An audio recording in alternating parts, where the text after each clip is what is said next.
11:42 a.m., Wednesday, June 7th, 1692. The residents of Port Royal were home, or in a tavern, for a drink and their main meal when a roar came from the hills across the harbor. Shock waves.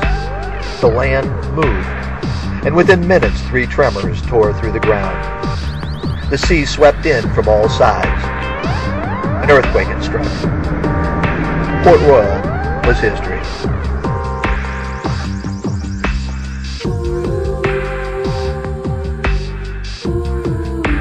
Only 25 of Port Royal's original 60 acres remained. The earthquake claimed 2,000 lives instantly. 3,000 more succumbed to injury, fever, and vandals. To many, the calamity was a sign of God's wrath, retribution upon this Sodom of the sea. Following the earthquake, survivors established Kingston across the harbor, but they did not abandon Port Royal. The community rebuilt itself, though it continued to be devastated by fires, hurricanes, and earthquakes.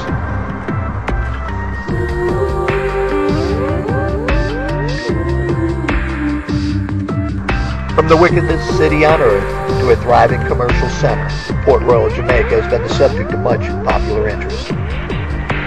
While the image of a decadent and lavish city bears some truth, it obscures a more complex history of English colonization and the African slave trade.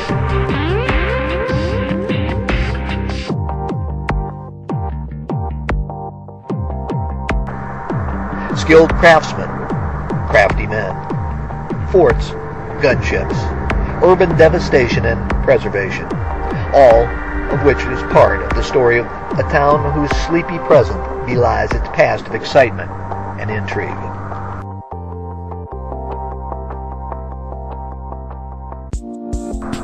Following England's conquest of Jamaica from Spain in 1655, Port Royal developed into a major city of the English Americas, comparable in size to Boston.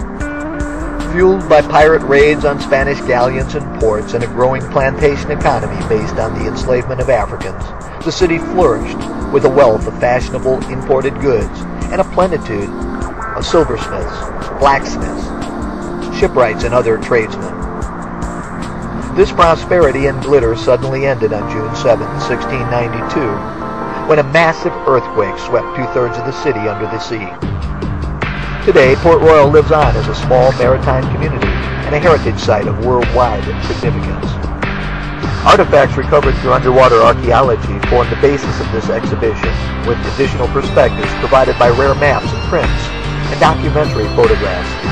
Together, this material reveals Port Royal's prominence in the history of the Atlantic world.